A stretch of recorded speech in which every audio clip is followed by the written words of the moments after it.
The Galactic Council had ruled the stars for 12,000 years. 847 species sat in the Great Chamber, a massive dome of white crystal that floated at the center of known space. Here, wars were ended with words. Here, trade agreements shaped the fate of billions. Here, the powerful decided the future of the weak. And here, on this ordinary day, a small ship appeared from the darkness between stars. The ship was ugly. It was made of metal and fire, held together by bolts and prayers. It moved slowly, clumsily, like a child learning to walk. The council's censors studied it for less than a second before losing interest. "Another primitive species," said the observer, his scales shimmering with boredom. "How many does this make?" 848, answered the recording system. The ship carried 37 humans. They had traveled for 18 years in cold sleep, chasing signals they did not understand, hopping to find others in the endless black. When they woke and saw the great station, some of them cried. Some of them laughed. Their leader, a woman named, simply smiled and said, "Let us go say hello." Was not tall. She was not loud. She had gray in her hair and lines around her eyes. She had been a teacher before the mission, and she still carried herself like one, patient, calm, always watching. Beside her walked her advisor, a thin man with glasses who read everything and forgot nothing. Behind them both stood the security chief, built like a mountain and quiet like a grave. The council gave them a small room to wait in. The room had no windows and no chairs. This was on purpose. New species needed to understand their place. Stood for 6 hours without complaint, used the time to study the symbols on the walls, simply closed his eyes and breathed. When the council finally called them, they walked into the great chamber and faced 847 species for the first time. Creatures of light and shadow, beings of crystal and smoke, things with too many eyes and things with none at all. The humans looked very small.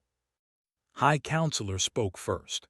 He was ancient, a fungal being whose body spread across a floating platform like a carpet of gray moss. His voice came from everywhere at once. "You are species 848, he said. "Your world is designated Sol 3.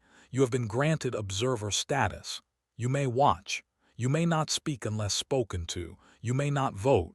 You may not challenge. Do you accept these terms?" Bowed her head. "We accept. We are grateful for the opportunity to learn." A ripple of amusement passed through the chamber. The representative, a massive reptile named, leaned forward. "Tell me, small creature," he said, "what do your people offer? What makes you worthy of standing in this place?" Thought for a moment. "We offer friendship," she said. Laughed. It was not a kind sound. "Friendship, we have conquered star systems. We have burned worlds. What use is friendship?" "I suppose we will find out," said. The council dismissed them after that. The humans were given quarters in the lowest section of the station, where the air was thin and the lights were dim. They were forgotten almost immediately.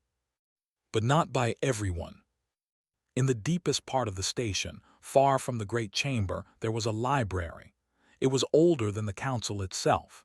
Its keeper was a being named, a creature of living light who had existed for longer than most species had histories. Had every species that had ever joined the council. She knew their names, their worlds, their stories. When the humans arrived, she added them to her records. Species 848, Sol 3, mammalian bipeds, short, limited technology, unremarkable. But something bothered her. She ran the coordinates of Sol 3 through her database. The system existed. The planet existed. Everything checked out. But when she tried to access deeper records, files from before the council's founding, her screen went dark. A single word appeared, classified. Had worked in the archives for 9,000 years. She had never seen that word before. Every species had records. Every world had history. Nothing was hidden from the archivist. She tried again. The same word appeared. She tried a different approach, searching for any reference to the region of space where Sol 3 existed. She found gaps, empty places in the records where information should have been. It was like someone had taken a knife and cut pieces out of history. Felt something she had not felt in. She felt afraid. She looked up at her ceiling, toward the great chamber far above, where 847 species went about their business, unaware that anything was wrong. And in the lowest level of the station, sat in her small room and looked out a tiny window at the stars.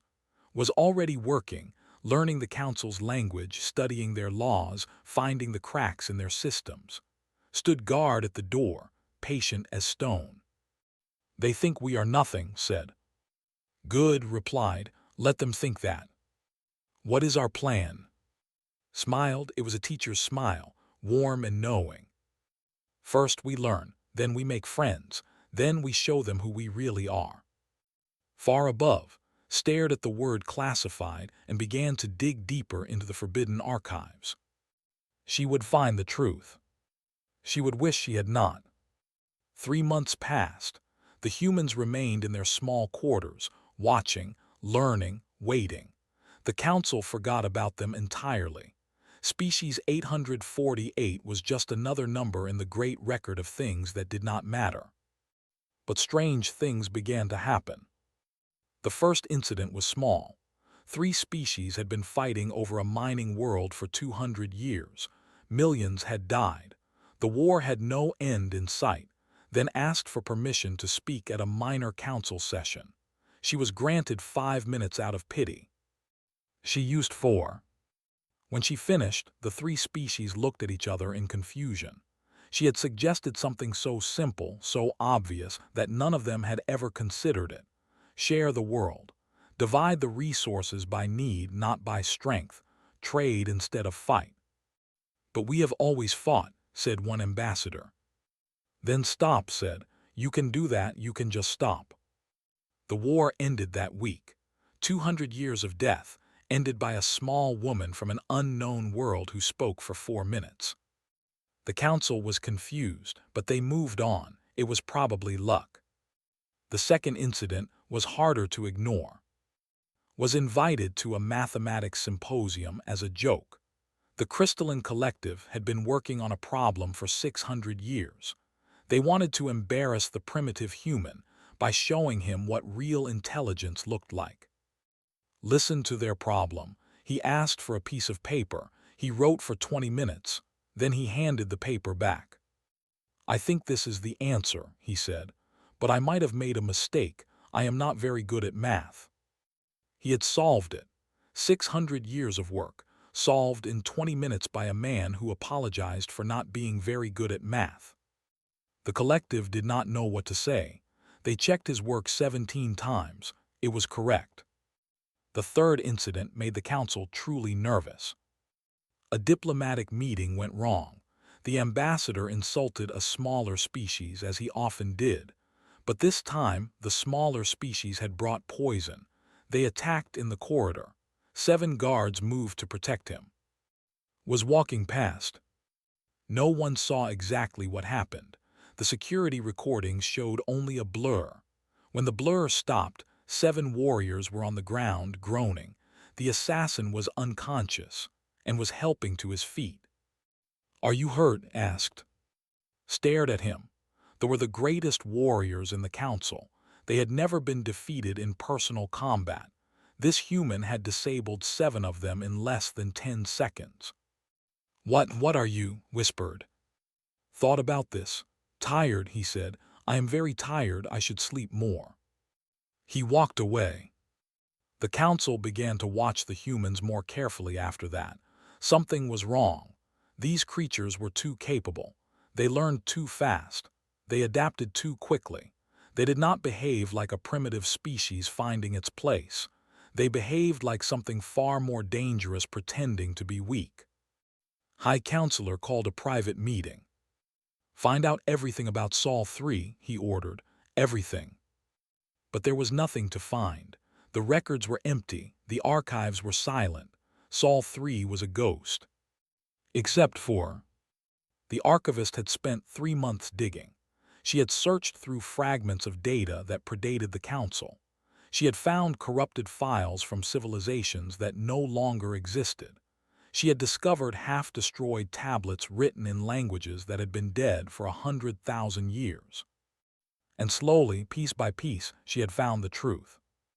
There was a word that appeared in the oldest records, a word that was always crossed out, always erased, always hidden. The word was not Saul 3. The word was older. The word was a name. Found a single document that had survived. It was from the founders, the beings who had created the council before recorded history. The document was a warning. It was the only thing the founders had left behind. Read it 7 times. Her light flickered with each reading. The document described a world unlike any other, a world where the gravity crushed bones, where the air was filled with poison, where fire fell from the sky and the ground shook without warning, a world where everything, the plants, the animals, the weather, the diseases, was trying to kill everything else. And somehow, impossibly, life had evolved there anyway. The founders called the inhabitants of this world, creatures who had grown strong by surviving the unsurvivable, creatures who had learned to fight before they learned to think, creatures who did not fear death because they had lived with it every moment of their existence. The founders had discovered this world long ago. They had tried to make contact. They had tried to conquer. They had tried to contain. Nothing had worked. They could not be stopped. They adapted to every weapon. They learned every strategy. They took every piece of technology and made it better. They did not give up. They did not surrender. They did not even understand what those words meant. The founders, the most powerful beings in galactic history, had one rule: never let them reach the stars. The document gave the world's name, its true name, the name that had been erased from every record. Translated it. Her light went dark for a full minute. The name meant the grave of gods. But the inhabitants called it something simpler, something shorter. They called it Earth. And its people were called humans. Looked up from her terminal. Somewhere above her, in the lowest level of the station, 3 humans sat in a small room, watching the stars, waiting for something. She finally understood what they were waiting for. They were waiting to be remembered. Brought the document to High Counselor in the middle of the night. She did not ask for a meeting. She did not follow proper channels. She simply appeared in his private chamber, her light dim with fear. "You must see this," she said. Was annoyed. He had ruled the council for 3,000 years. No one interrupted his rest, but something in his voice made him pause. The archivist was ancient. She had seen empires rise and fall. She did not feel fear easily. He read the document. He read it again. "This is impossible," he said. "The founder's seal is unbroken," replied. "This document has not been touched for 100,000 years. It is real." His fungal body trembled. "Open the forbidden archives, all of them now." The forbidden archives were a myth. Every species had heard stories about them, a collection of records so dangerous that even knowing they existed was a crime. Most believed they were a legend, a story told to frighten young diplomats. They were real. Deep beneath the station, in a vault that had been sealed since before the council's founding, the oldest records in the galaxy waited. Led a small group through 17 security doors, each one requiring codes that had not been spoken in. The final door was not locked with technology. It was locked with something older, something that felt almost like fear. When they opened it, dust fell like snow. The records inside were not digital. They were carved in stone, written on metal, etched into crystal. They had been made to survive forever. They had been made to be remembered. And they told a story that made everyone wish they could forget. The founders had not created galactic civilization. They had inherited it.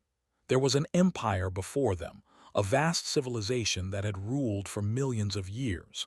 They had mastered technology that could move stars. They had built ships the size of moons. They had believed nothing could threaten them. Then they found Earth. The first contact team never returned. The second contact team sent back a single message: "They are coming." The Empire sent a fleet. The fleet was destroyed. They sent a larger fleet. It was destroyed faster. They tried biological weapons. The humans survived and adapted. They tried chemical weapons. The humans built masks and kept fighting. They tried nuclear fire, burning entire continents. The humans emerged from underground, angrier than before. The Empire threw everything they had at one small planet: ships that blocked out the sun, weapons that could crack worlds in half, soldiers that numbered in the billions. The humans did not have ships. They did not have advanced technology. They had rocks and fire and their own two hands. And somehow, impossibly, they started winning. The records showed images that made its body curl in on itself. Humans climbing the hulls of warships with nothing but determination. Humans taking alien weapons and learning to use them in hours. Humans refusing to die when any reasonable creature would have accepted defeat. But the most terrifying images were not of combat. They were of humans laughing. In the middle of war, surrounded by death, facing the end of their species, the humans laughed. They told jokes. They sang songs. They held each other and found reasons to smile. The Empire's soldiers saw this and felt something they had never felt before. They felt doubt. How do you defeat an enemy that finds joy in the apocalypse? How do you break a spirit that cannot even imagine what breaking means? The war lasted 100 years. The Empire had controlled 1,000,000 worlds. When it ended, they controlled nothing. The humans did not chase them. They did not seek revenge. They simply stood on their broken, burning world and looked up at the stars with curious eyes. "We should go see what else is out there," they said to each other. The survivors of the Empire, the beings who would become the founders, made one desperate decision. They erased Earth from every map. They deleted every record. They created the Council and built it on a single secret: the monsters must never find their way out. For 100,000 years, the plan had worked. Now stood in the forbidden archives, surrounded by the weight of history, and understood that the plan had failed. The humans had found their way out, and they were already inside the station. "What do we do?" asked. Her light was barely visible. Thought of the 3 humans in their small quarters: the woman who ended wars with words, the man who solved problems that had defeated civilizations, the soldier who moved like death itself. They had been so polite, so patient, so humble. They had been waiting. "Call an emergency session," said. "The full council, tell no one why." "What will you say to them?" Looked at the ancient records, at the images of a small blue world that had brought an empire to its knees. "I will tell them the truth," he said, "and then we will pray that the humans have changed." Above them in her small room, looked up from her reading. She felt something shift in the station, a change in the air, a trembling in the floor. "They know," she said quietly. Looked up from his work. "Already, I thought we had more time." Moved to the door. His hands were loose at his sides, ready. Shook her head. "No fighting, not unless we have no choice." "And if we have no choice?" Smiled. It was not a teacher's smile this time. It was something older, something that had been passed down through 10,000 generations of survivors. "Then we show them why the old empire fell." She stood and straightened her clothes. "But first let us try talking. We are civilized now."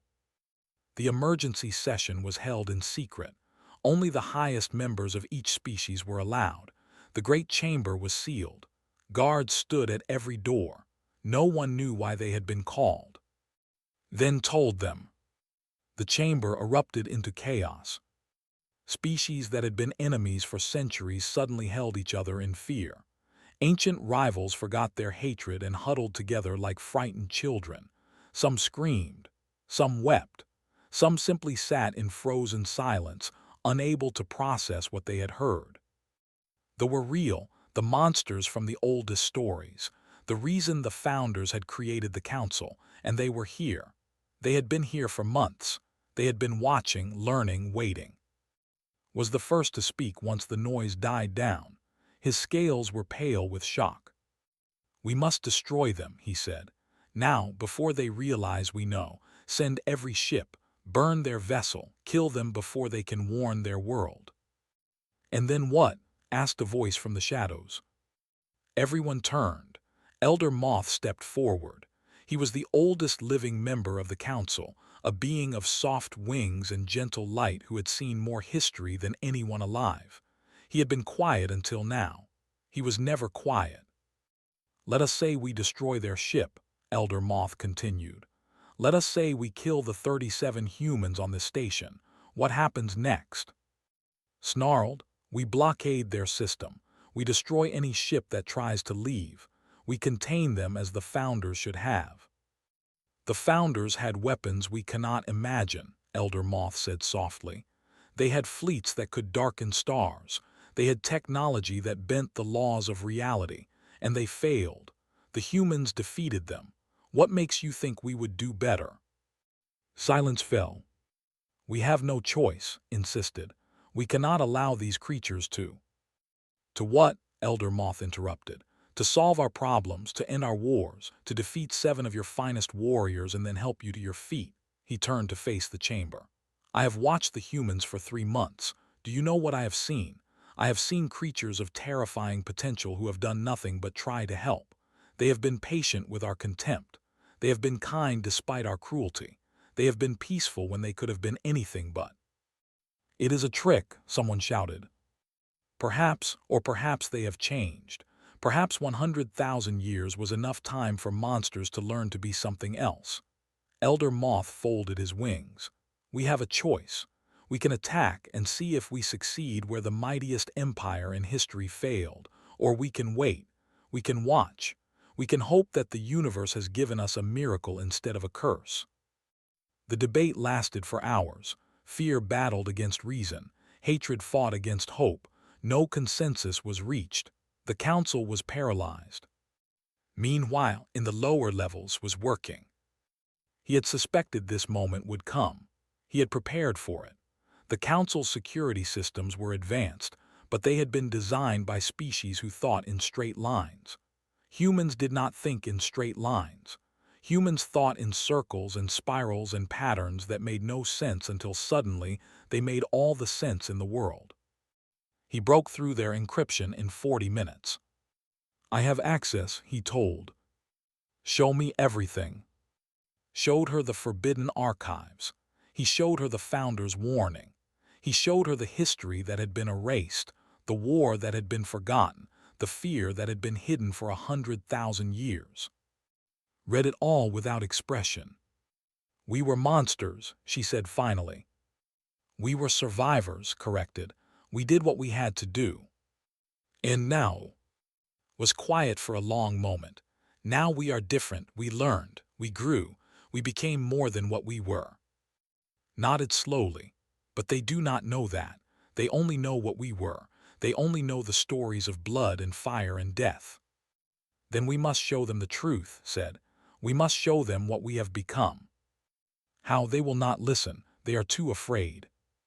Closed her eyes. She thought of Earth. She thought of all the wars her species had fought against each other. She thought of all the times they had stood at the edge of destruction and somehow found a way back. And she thought of all the times they had chosen to be kind when they could have been cruel. "I will speak to them," she said. "They may not let you speak. Then I will make them listen. They may try to kill you." Opened her eyes. There was steel in them now, steel and something else, something that looked almost like love. "I have been a teacher for 30 years," she said. "I have faced worse than frightened politicians. I have faced teenagers." Made a sound that might have been a laugh. Stood, "Request an audience with the full council. Tell them the humans know everything. Tell them we wish to speak. And if they refuse?" "They will not refuse. They are too curious. Fear and curiosity, these are the things that drive the universe. And right now, their curiosity is stronger than their fear. She was right. The summons came 1 hour later. The humans were ordered to appear before the full council immediately. Straightened her clothes. She took a deep breath. She looked at her companions with his glasses and his quiet wisdom, with his strength and his gentle heart. Whatever happens, she said, we show them who we really are, not what we were, not what they fear, who we are. They walked together toward the great chamber. 847 species waited to judge them. The fate of 2 civilizations hung in the balance. And smiled. The great chamber had never been so silent. 847 species sat in their places, watching 3 small figures walk across the white crystal floor. Guards lined every wall. Weapons were hidden but ready. Fear hung in the air like smoke. Walked to the center of the chamber and stopped.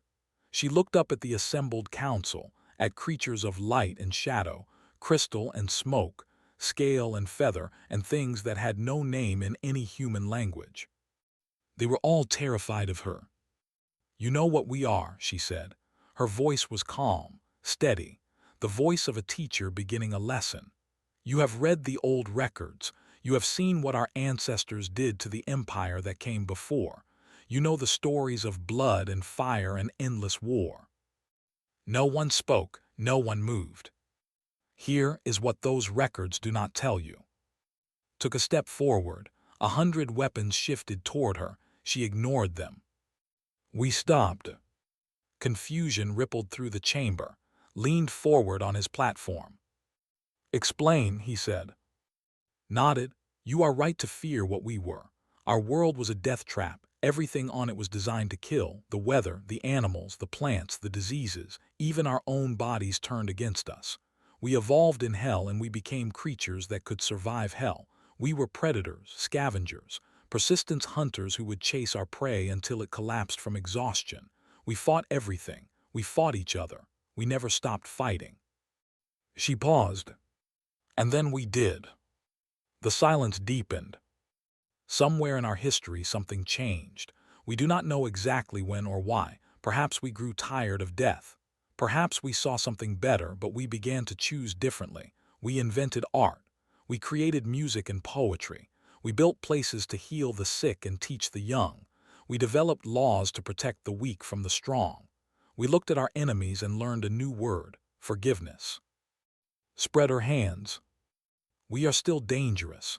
We cannot change our nature entirely. When threatened, we respond with everything we have. When our loved ones are hurt, we become the monsters your ancestors feared. This is true. It will always be true. She lowered her hands. But we also do things your records never mentioned. We run into burning buildings to save strangers. We share our food with hungry people we will never see again. We take broken animals into our homes and love them until they heal. We go to war, and then we stop, sit across tables from our enemies and find ways to live together. Made a harsh sound.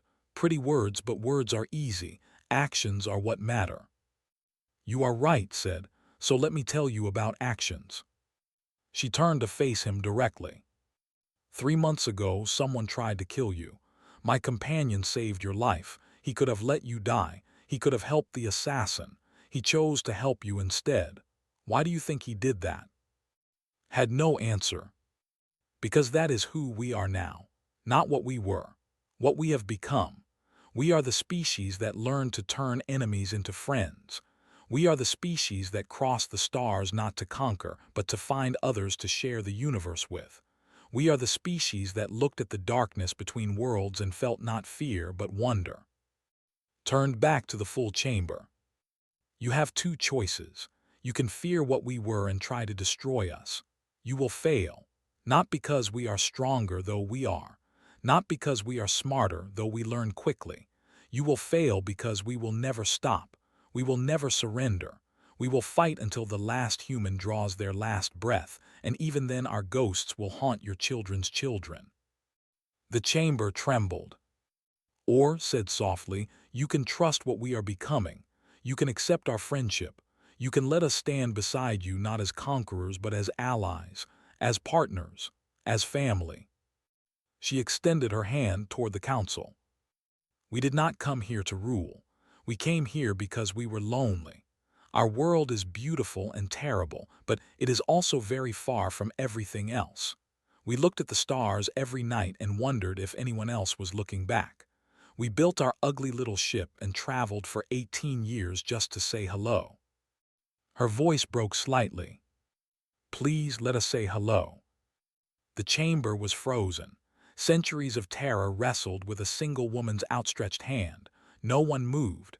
No one spoke. Then Elder Moth rose from his place. He was ancient and frail. His wings barely held him aloft. He had lived longer than most species existed. He had seen more than anyone alive. He flew slowly down to the chamber floor.